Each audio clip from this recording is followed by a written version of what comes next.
L'amitié peut devenir un piège mortel. Dans des cas particuliers, lorsque derrière une sympathie extérieure se cache une manipulation monstrueuse.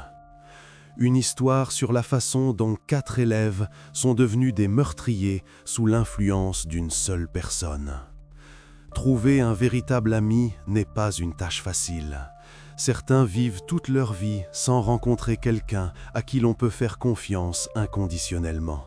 Pourtant, parfois, une erreur dans le choix des amis tourne à la tragédie, si terrible qu'elle se termine dans le sang. Le 22 mai 1985, un garçon nommé Anthony Dutcher Jr. est né à Colorado Springs. Le garçon a grandi actif et curieux avec un large éventail d'intérêts. On avait l'impression qu'il réussissait tout en même temps. Il jouait de plusieurs instruments de musique, apprenait des langues étrangères, pratiquait les arts martiaux. Il aimait la nature et faisait régulièrement de la randonnée. Il pouvait aller seul dans la forêt pendant plusieurs jours et s'y débrouillait à merveille. Il savait comment faire un feu par n'importe quel temps, comment trouver de l'eau, comment rester en sécurité quand il n'y a pas âme qui vive aux alentours. À l'avenir, Tony rêvait de lier sa vie à ses loisirs, peut-être devenir traducteur ou servir dans l'armée. Toutes ses connaissances parlaient de lui comme d'une personne amicale, ouverte, avec un caractère fort et de grands projets. Celui qui sourit le premier, celui qui aide sans demander. La famille occupait une place importante dans sa vie, en particulier ses grands-parents, Carl et Joanne Dutcher. Le couple âgé vivait dans la minuscule localité de Guffey, Colorado. L'endroit était si petit que la population comptait à peine plus de 100 personnes. Ici régnait cette atmosphère où tous se connaissent de vue et où le silence et le calme sont quotidiens. La rue vide, la maison voisine derrière les arbres. Pas de sirène. De Colorado Springs à Guffey, 1h30 de route. Anthony rendait visite à ses proches régulièrement. Leur maison se trouvait au milieu de la nature, ce qui permettait à l'adolescent de s'adonner à son activité préférée, explorer le monde environnant. Il n'y avait pas beaucoup de maisons dans la petite ville. Toutes étaient situées loin les unes des autres sur un grand territoire. Entre les maisons, des collines, des forêts, des sentiers que seuls les habitants connaissent. Carl Dutcher est né en 1940. Il a servi 20 ans dans l'armée, puis a travaillé comme conducteur de locomotive. Les 13 dernières années jusqu'à la retraite, il a occupé un poste dans des structures gouvernementales. On peut dire qu'il a bâti une carrière réussie. Un homme habitué à l'ordre, à la discipline, aux armes à portée de main. Presque toute sa vie, Joanne a été à ses côtés. Elle est venue au monde en 1942. Elle a travaillé comme esthéticienne, infirmière, plus tard comme vendeuse dans un magasin. Carl et Joanne se connaissaient depuis leur 7e année, ont grandi ensemble et sont tombés amoureux avec le temps. En 1964, ils se sont mariés. Depuis lors, les époux étaient inséparables. 64. Le Vietnam s'enflammait tout juste. Ils se sont mariés simplement. Le couple a eu 3 fils, Charles, Anthony et James. Lorsque les enfants furent adultes et quittèrent la maison parentale, les époux déménagèrent à Guffey pour passer leur vieillesse dans le calme. Ici, ils aménagèrent une ferme, s'occupèrent d'agriculture et d'élevage. Le matin commence par le nourrissage, le soir se termine par le contrôle des serrures. Joanne resta une femme sociable et active. Elle aimait parler avec les voisins quand ceci passait. Elle faisait des gâteaux pour les fêtes. Carl, en revanche, devint casanier. Il préférait ne pas quitter sa propriété sans nécessité. Il aimait travailler sur sa propre terre, réparer la clôture, trier les outils. Et quand le petit-fils venait en visite, le grand-père se réjouissait particulièrement. Pour Anthony, ils achetèrent même un petit morceau de terrain près du réservoir, non loin de la ferme. Là, l'adolescent se construisit une véritable cabane. L'endroit était situé sur une hauteur, d'où s'ouvrait une vue magnifique sur les environs et la ferme familiale. On pouvait s'asseoir sur le seuil et voir la fumée sortir de la cheminée en bas. Anthony érigea cette cachette avec le grand-père quelques années avant les événements décrits. Des planches, des clous, un toit en vieille bâche qui fut ensuite remplacé par une correcte. À 15 ans, le garçon venait de plus en plus souvent chez grand-mère et grand-père, ce qui réjouissait beaucoup les personnes âgées. Lui et le grand-père avaient beaucoup en commun, et cela créait une chaleur particulière dans la relation. Ils pouvaient parler pendant des heures de randonnée, de la forêt, de la façon de régler correctement un fusil. Réveillon 2001, 31 décembre 2000. Anthony avait 15 ans. Il prévoyait de passer la fête en compagnie de grand-mère et grand-père, qui avaient à ce moment-là 60 et 58 ans. Les parents voulaient fêter la fête séparément, c'est pourquoi ils acceptèrent volontiers cette configuration. Les Dutcher amenèrent Anthony le matin du 31 décembre. Dans la maison, les préparatifs pour la soirée de fête battaient déjà leur plein. Odeur de pâtisserie, Johan dans le tablier. Karl vérifie si tout est en ordre à la ferme avant la longue soirée. Plus tard, l'ami d'Anthony devait rejoindre la compagnie. Isaac Grimes, également un adolescent de 15 ans. Les garçons étaient amis depuis longtemps. Le plan était le suivant: aller à la cabane d'Anthony et y passer la fête, organiser une nuitée de camping, sacs de couchage, jeux de société, lampes de poche. Peu avant minuit, la mère appela son fils. Ils échangèrent des vœux à l'avance, supposant qu'exactement à 12 heures, la connexion serait surchargée. Ils parlèrent un peu et convinrent de se contacter le matin du 1er janvier, quand tout le monde serait réveillé. Tony promit d'appeler dès qu'il se lèverait. Habituellement, il se réveillait tôt. La mère se souvenait de sa voix, calme, heureuse. Mais le matin, l'appel promis n'eut pas lieu. Pas même un message n'arriva, ce qui sembla étrange.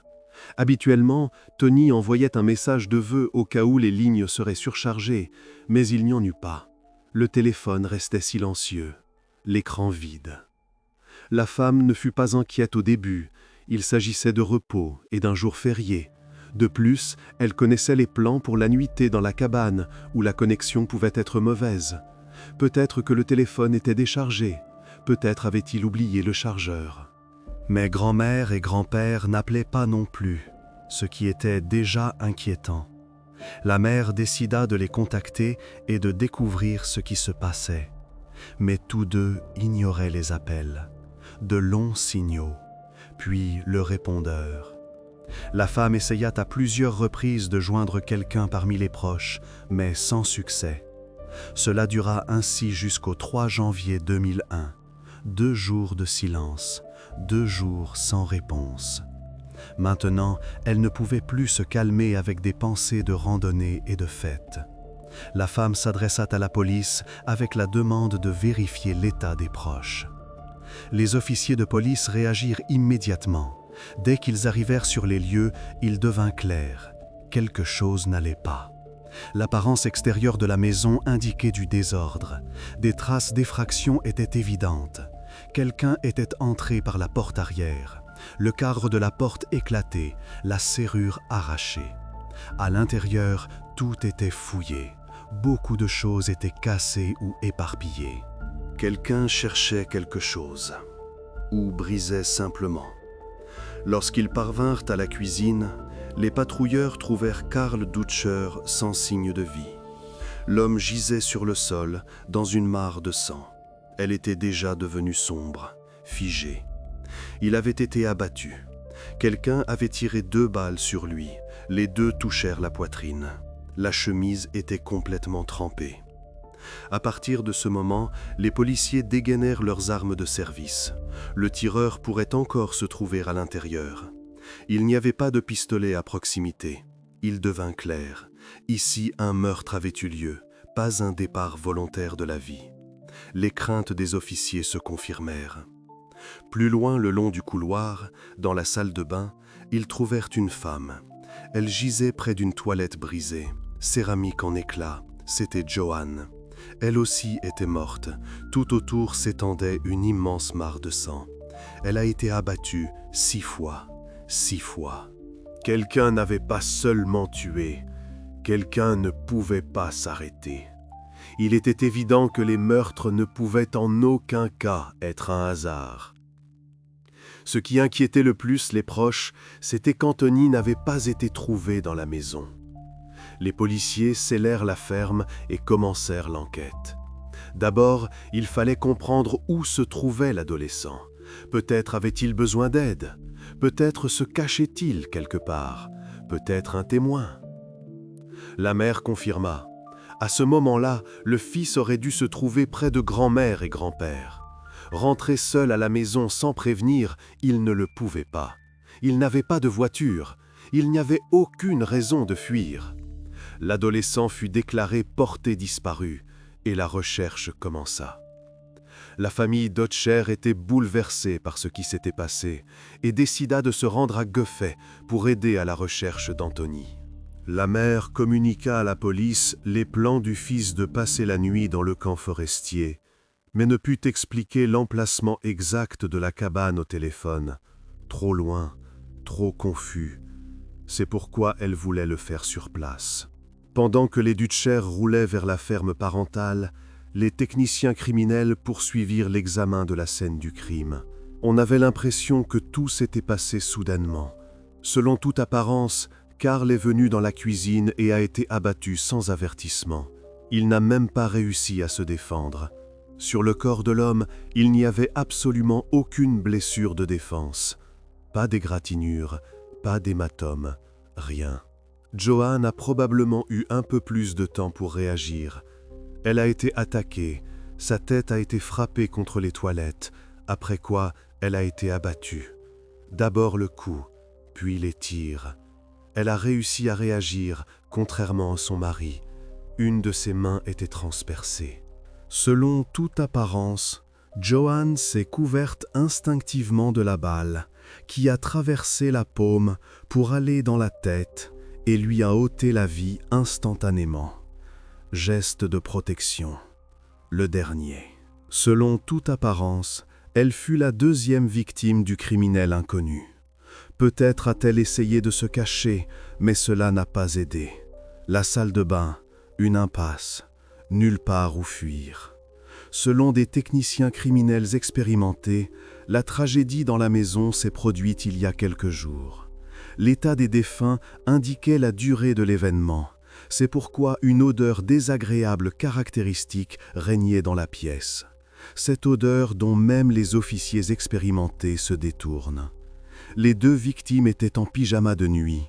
Elles ont été attaquées soit immédiatement avant le coucher, soit juste après le réveil.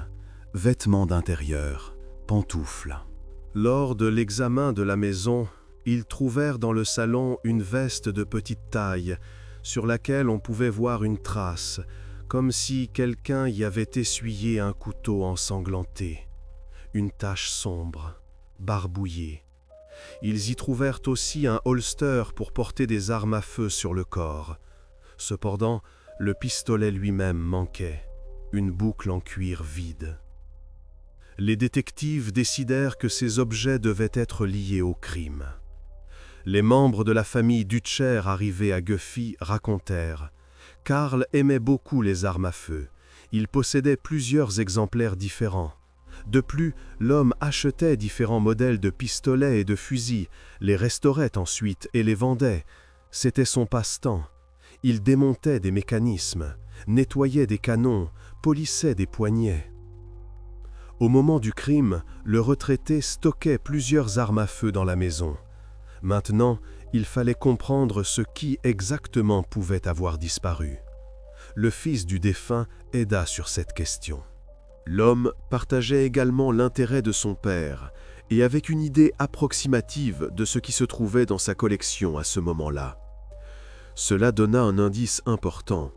Les armes n'étaient pas conservées ouvertement, elles se trouvaient dans une armoire à fusil spéciale sous clé. Pour la trouver, la forcer et voler un pistolet, il fallait agir de manière ciblée, savoir où chercher. Par conséquent, le meurtrier devait bien connaître la maison et l'emplacement de l'armoire à fusil. Les détectives commencèrent à vérifier la version. Le meurtrier pourrait être le petit-fils, Anthony, qui avait disparu. Le sort de l'adolescent restait inconnu jusque-là. On supposait qu'il avait saisi l'arme pour telle ou telle raison, tué ses proches et pourrait maintenant se cacher. Une version étrange, mais dans de tels cas, on vérifie tout. Mais les parents de Tony commencèrent immédiatement à rejeter toute possibilité d'un tel développement. Il aimait beaucoup grand-mère et grand-père. Il avait d'excellentes relations avec tous ses proches. L'adolescent ne souffrait pas de maladie mentale, n'avait jamais fugué de la maison. Il n'y avait fondamentalement aucun problème avec lui. Pas de bagarres à l'école, pas de crise, rien. Tony ne montrait jamais de penchant pour des actions dures.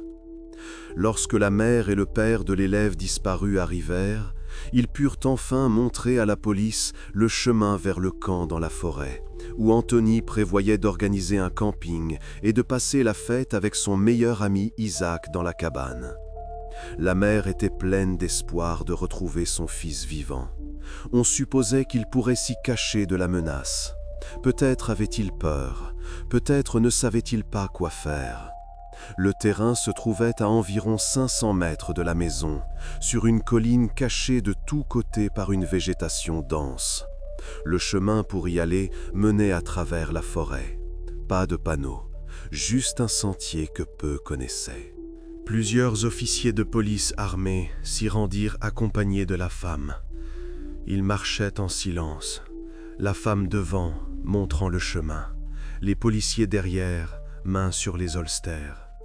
Lorsque les policiers regardèrent à l'intérieur, ils découvrirent immédiatement un sac de couchage dans lequel quelqu'un était manifestement allongé, forme sous le tissu.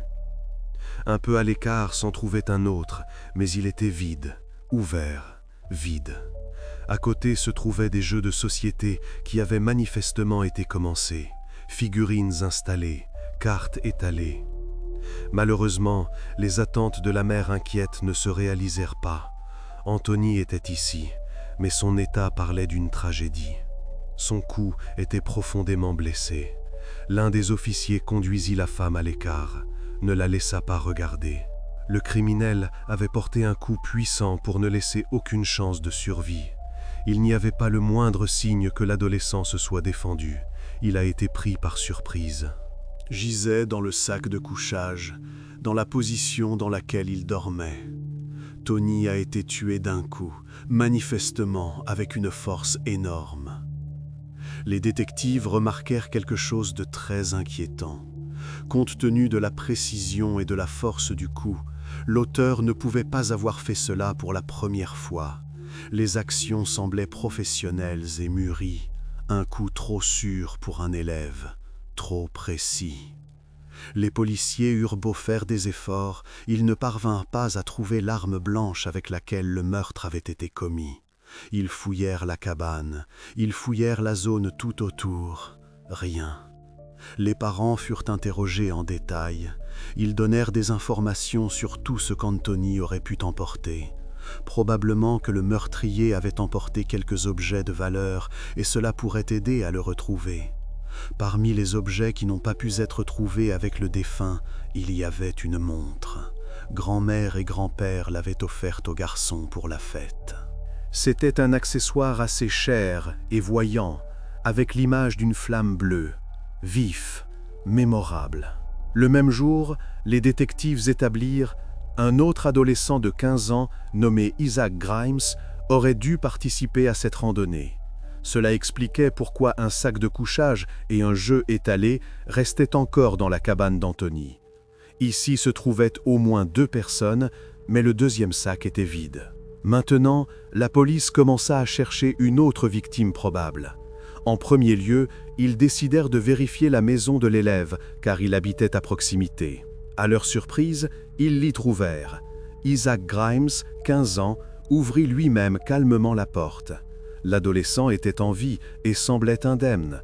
Il paraissait calme, même trop calme pour la situation. L'élève raconta aux enquêteurs qu'il avait effectivement convenu avec son ami de passer la nuit de la Saint-Sylvestre chez les proches de ce dernier. Il voulait établir un camp de camping. Mais, au dernier moment, il refusa la rencontre avec Anthony, car d'autres amis l'avaient invité à une fête à Springs. Là avait lieu une fête organisée par des lycéens. Musique, alcool, filles. Isaac décida d'y aller. Selon ses dires, il n'atteignit jamais la maison des Dutcher, ne vit pas son meilleur ami et ne savait pas ce qui lui était arrivé.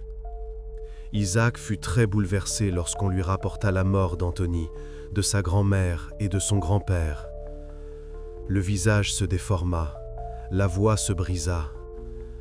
Mais quelque chose dans le comportement de l'adolescent était inquiétant, trop vite calmé, respirait trop régulièrement. Malheureusement, la mère d'Anthony ne savait pas exactement si Isaac était venu chez son ami ce soir-là. Pendant l'appel avec le fils, ils n'en parlèrent pas. Mais la mère savait exactement. Isaac avait déjà été dans la cabane avec Anthony auparavant. Il lui avait montré son endroit secret. Personne d'autre n'aurait dû être au courant.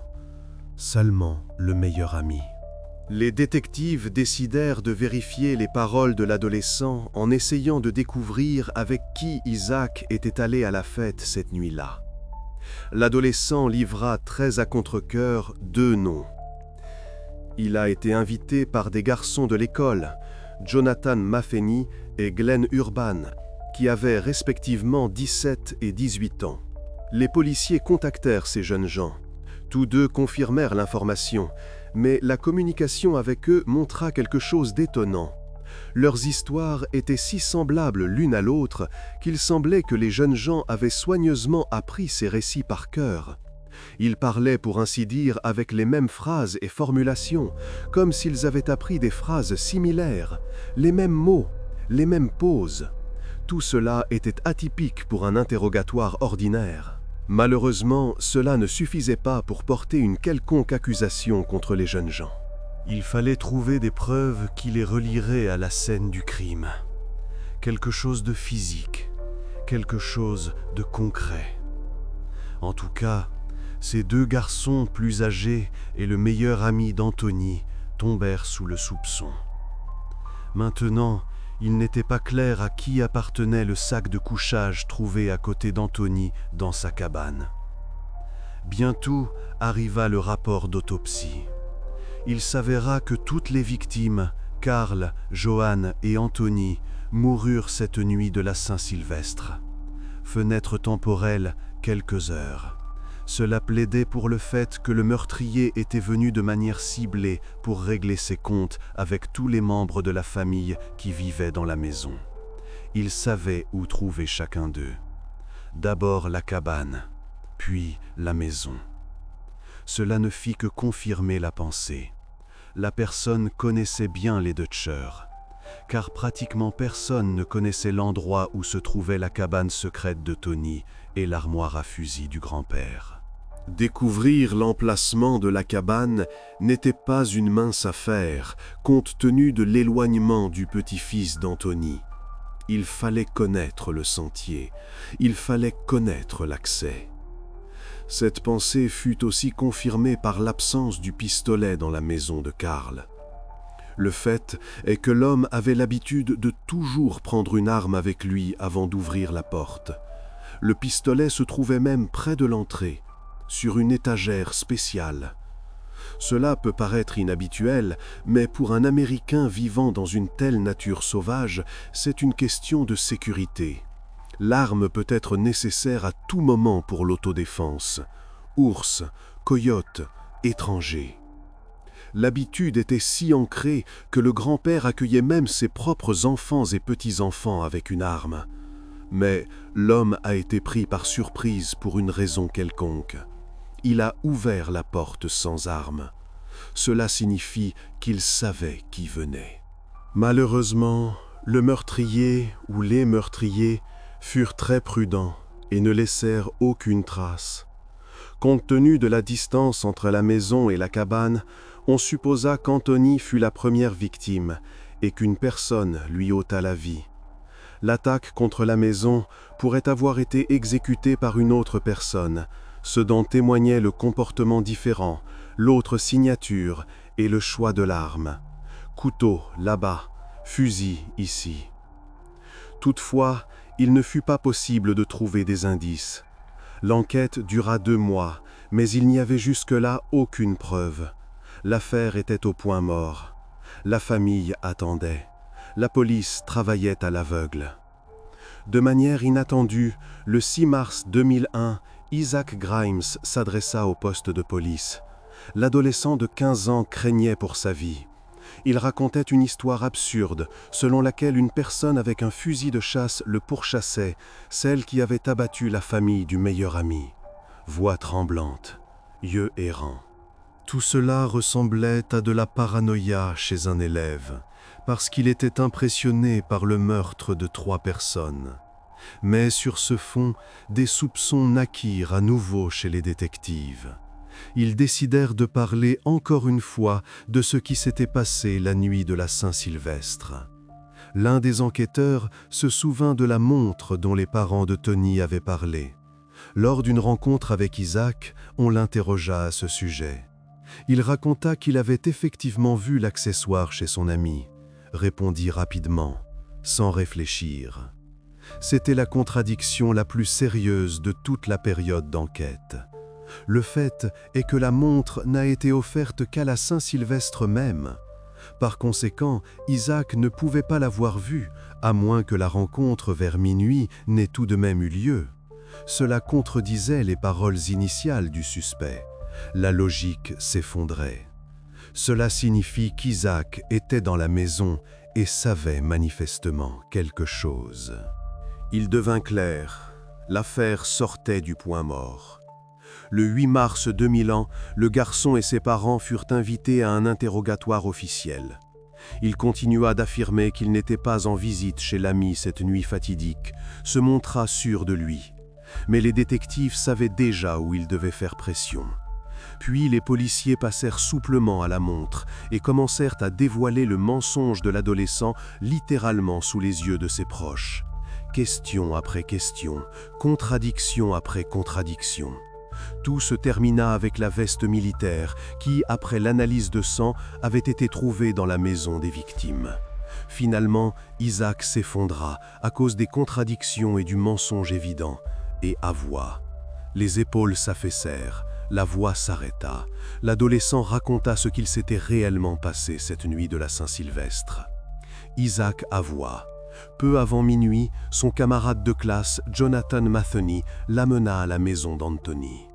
Là, les garçons se rencontrèrent, se félicitèrent et commencèrent à se préparer pour la fête. S'embrassèrent, rirent, comme d'habitude. Puis ils allèrent ensemble à la cabane, où ils passèrent du temps comme des amis, jouèrent et discutèrent. Anthony ne se doutait pas que le meilleur ami avait caché un couteau à l'avance, dans la poche de la veste, enveloppé dans du tissu. Lorsque les adolescents voulurent se coucher, Isaac détourna l'attention de l'ami en montrant une lumière à la fenêtre. « Regarde, qu'est-ce que c'est ?» Celui-ci se retourna pour regarder. Isaac s'approcha par derrière, sortit le couteau et porta un coup de toute sa force dans le cou d'Anthony. Le coup fut mortel. Le garçon n'eut même pas le temps de crier. Plus tard, le médecin légiste fut étonné qu'un élève de 15 ans ait infligé une blessure aussi profonde d'un seul coup. Isaac lui-même avoua. Il y mit toute sa force, toute sa peur, tout son désespoir. Puis apparut Jonathan Matheny, 17 ans. Il atteignit la ferme des Dutcher vers 4 heures du matin. Avec lui, le garçon avait un fusil. Il attendit le retour d'Isaac de la cabane en direction de la maison. Isaac marchait lentement, tremblait. Tous deux entrèrent chez le couple âgé et forcèrent la porte arrière, avec un pied de biche, plusieurs coups. Le bruit réveilla les habitants. Johan et Karl se levèrent. L'homme alla dans la cuisine pour vérifier ce qui s'était passé. Probablement que Karl voulait chasser les cambrioleurs, sans se douter qu'il venait avec d'autres intentions. En pyjama, pieds nus. En premier, Jonathan tira sur l'homme. Isaac observa seulement tout cela, se tenait dans la porte, regardait. Après 2 tirs, Karl tomba immédiatement, poitrine, cœur. Johanne prit peur, elle s'enfuit et s'enferma dans la salle de bain, voulait se cacher, mais Jonathan n'avait pas l'intention de laisser de témoins. Le garçon força la porte, frappa la tête de la femme contre les toilettes et l'abattit ensuite, 6 fois. Continua de tirer, même quand elle ne bougeait plus. Il est remarquable que toutes ces choses terribles aient été commises par des élèves. Jonathan avait 17 ans et Isaac seulement 15, un âge où d'autres pensent au diplôme. Selon Isaac, il suivit simplement son ami plus âgé et observa comment celui-ci ôtait la vie à des personnes innocentes, ne pouvait pas s'arrêter, ne pouvait pas partir. Les criminels étaient au courant des armes de Karl et en emportèrent plusieurs pièces. Ils les chargèrent dans le coffre de la voiture et partirent simplement. Tous deux roulèrent en direction de la maison de Glenn Urban, l'aîné du groupe, un adolescent de 18 ans. Ils lui remirent le couteau et le fusil avec lequel ils avaient abattu les retraités. Il devait éliminer tout cela et devint ainsi complice. Le prit dans les mains, accepta. Les policiers ne pouvaient pas comprendre le mobile du crime. Isaac gardait un silence obstiné. D'où venait le fusil restait également un mystère. Immédiatement après les aveux de l'adolescent de 15 ans, Jonathan Maffeney fut arrêté. Il nia sa participation au triple meurtre. Assis avec un visage de pierre, pas un mot. Puis Glenn Urban fut arrêté. Lui aussi continua de tout nier. Mais ils réussirent à faire craquer le lycéen. Glenn avoua qu'on lui avait ordonné de détruire les armes, mais communiqua encore un détail précieux. Selon ses dires, un autre adolescent nommé Simon Su était impliqué dans le crime, qui avait 18 ans à ce moment-là. Selon Glenn, c'était ce jeune homme qui dirigeait le règlement de compte sanglant. Simon choisissait les cibles, dirigeait l'opération et planifiait tout. Il expliqua aussi de quelle manière on pouvait dissimuler les traces derrière les criminels. C'est précisément sur son insistance que Glenn devait détruire les armes. C'est pourquoi le garçon les démonta et jeta les pièces à différents endroits. Le canon à un endroit, la crosse à un autre. Pendant toute la période d'enquête, les détectives entendaient pour la première fois le nom de Simon Su. Ils décidèrent immédiatement de parler avec les 2 autres participants au crime, mais ceux-ci gardaient un silence obstiné, se fermaient. Sur l'adolescent, on apprit ce qui suit. Il a grandi très renfermé et sauvage, n'avait pratiquement aucun contact pendant la scolarité, s'asseyait seul pendant les pauses, mangeait seul à la cantine. Avec Isaac, Glenn et Jonathan, ils firent connaissance dans les classes supérieures. Isaac et Simon s'intéressaient aux échecs et aux jeux vidéo, ce qui les unissait. Tous les 3 étaient également peu communicatifs et n'avaient presque pas d'amis, mais aspiraient désespérément à devenir plus populaires, voulaient appartenir à quelque part, faire partie. Après quelque temps, tous les 3 tombèrent sous l'influence de Simon, qui leur promettait une vie intéressante. Il commença à présenter le groupe comme une sorte d'organisation secrète et communiqua qu'il avait des contacts avec une armée rebelle du Guyana, racontait des histoires, montrait des photos, parlait de missions. Tout cela rappelait, d'après la description, un recrutement d'élèves qui avaient des problèmes de socialisation. Probablement voulait-il simplement faire partie de quelque chose de plus grand, se sentir utile. Maintenant, il devenait évident, tous ont été trompés par Simon. Pour entrer dans cette organisation, il devait suivre une formation qui exigeait un entraînement au tir avec des armes à feu et à la technique de maniement des couteaux. Entraînement, examen, test. Simon commença à donner les tâches suivantes, qui devenaient de plus en plus compliquées et de plus en plus cruelles. Cela alla si loin qu'il les forçait à manger et à boire jusqu'à l'épuisement et appelait un tel tourment une épreuve de volonté. Testait le psychisme, brisait les limites. Finalement, le manipulateur réussit à faire tourner la tête aux adolescents au point qu'ils ne voyaient aucun sens à leur vie sans participation à cette organisation et exécution des tâches de Simon.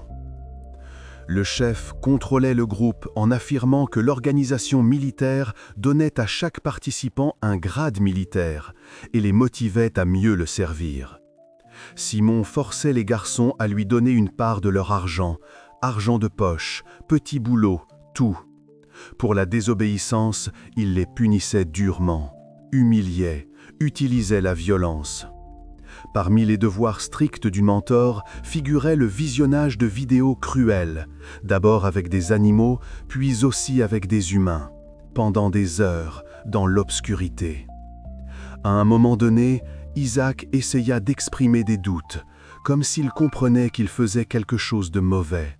La voix tremblait, voulait sortir.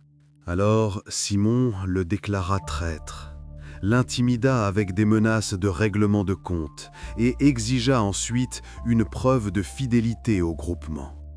Tout cela se passa aussi sous la pression des deux garçons plus âgés. Ils se tenaient à côté, regardaient. Ainsi, Isaac reçut la tâche d'ôter la vie à son meilleur ami Anthony pour prouver sa fidélité à la secte. Jonathan reçut la tâche d'éliminer la grand-mère et le grand-père de Tony. Tous deux devaient emporter plusieurs armes qui étaient conservées dans la maison de Karl. Comme ils habitaient à proximité, ils étaient au courant de la passion pour la restauration d'armes et de l'armoire à fusil. Découvrir l'emplacement de la cachette ne fut pas un problème grâce au petit-fils Anthony. Il le montra lui-même, en parla lui-même. Mais pourquoi la famille Dutcher a-t-elle été choisie précisément comme victime ? Le mobile du triple meurtre de ces personnes restait un mystère. Selon une version, Karl pourrait avoir fait quelques remarques désagréables sur Simon. Peut-être s'est-il exprimé de manière désapprobatrice. Peut-être a-t-il dit quelque chose au petit-fils. C'est précisément ce qui pourrait avoir provoqué la haine. Toutefois, aucune confirmation ne fut trouvée pour cela. Cependant, tous les élèves affirmèrent il les monta contre Karl Dutcher précisément pour cette raison. Le véritable mobile de l'attaque pourrait avoir été les armes à feu que le malfaisant voulait s'approprier. Lorsque les policiers pénétrèrent dans la maison de Simon Su avec un mandat de perquisition, ils réussirent immédiatement à confirmer les paroles des autres adolescents. En particulier, ils trouvèrent chez lui plusieurs objets qui avaient été volés à Karl. La montre avec la flamme bleue, des outils pour la restauration. Tout indiquait qu'une véritable préparation à un quelconque crime avait lieu. Chez le manipulateur, ils trouvèrent plusieurs armes à feu. Tout cela avait été volé au cours de différents cambriolages. Mais avant la tragédie à la ferme des Dutcher, rien d'aussi cruel n'avait été observé. Dans la maison, il s'avéra qu'il n'y avait pas moins de 36 pistolets et fusils qui devaient maintenant être vérifiés. Accrochés au mur, couchés dans des armoires, sous le lit. Malgré son âge de 18 ans, le chef de bande avait son propre entrepôt où se trouvaient encore plus d'armes, des pièces de rechange à différents stades de démontage, ainsi que des munitions. Là était stocké tout un arsenal, y compris une AK-47. Selon la police, il aurait pu armer une petite unité d'infanterie. Simon fut emmené pour interrogatoire. Bien que le jeune homme fût un jeune être silencieux et sauvage, il s'avéra qu'il était en fait très rusé et cynique. il refusa de reconnaître la culpabilité, accusa sans hésiter Glenn, Isaac et Jonathan d'avoir enfreint la loi, et qu'on voulait seulement le présenter comme bouc émissaire. Voix calme. Respiration régulière. Selon Simon, il se trouvait au travail au moment de l'attaque. C'est pourquoi il n'avait absolument rien à voir avec ce qui s'était passé. Bien entendu, le chef de bande mentait. Il nia qu'il forçait ses amis à faire différentes choses extrêmes et qualifia le groupe auquel il participait simplement de communauté de divertissement. Des garçons, des jeux, rien de sérieux. Il commença immédiatement à raconter que les 3 complices avaient des problèmes avec le psychisme et le comportement et les qualifia tous les 3 d'agressifs. C'était évident, il s'était bien préparé pour le cas où on l'attraperait. Chaque mot pesé, chaque phrase réfléchie. Finalement, on décida de juger tous les criminels comme des adultes pour le triple meurtre. Isaac Grimes plaida coupable du meurtre du meilleur ami Anthony Dutcher. Il fut condamné à la réclusion à perpétuité avec le droit à la libération conditionnelle anticipée après 60 ans. 60 ans, presque toute la vie. Jonathan Matenet et Simon Su furent accusés d'activités criminelles, de planification d'un meurtre, de stockage illégal d'armes, et Jonathan aussi du double meurtre. À la fin, Jonathan reçut la réclusion à perpétuité, avec le droit à la libération conditionnelle anticipée après 68 ans. L'instigateur fut condamné à la réclusion à perpétuité, avec le droit à la libération conditionnelle après 53 ans. Pour avoir aidé les criminels et éliminé les preuves, Glenn fut condamné à seulement 2 ans de privation de liberté. 2 ans pour complicité de triple meurtre. Il fut prouvé, il n'a pas planifié et n'a pas commis le crime, bien qu'il fût exactement au courant des plans de ses amis et n'aida pas à empêcher le mal. S'est tu, a caché, a aidé à brouiller les pistes. La mère d'Isaac ne peut jusqu'à aujourd'hui pas croire que son fils a commis un crime aussi terrible. Elle ne comprend pas comment un cher bon garçon est devenu un véritable monstre sous l'influence d'un dangereux manipulateur. Ce garçon qui aidait à faire les courses, qui jouait avec les plus petits, qui souriait. Isaac lui-même expliqua sa participation au meurtre par le fait qu'il avait été intimidé et menacé. L'adolescent fut averti. S'il n'obéit pas et ne remplit pas son rôle, on réglerait son compte à sa famille. Maman, sœur, tous. C'est pourquoi il fut forcé de tuer son meilleur ami. C'est ainsi qu'il l'explique.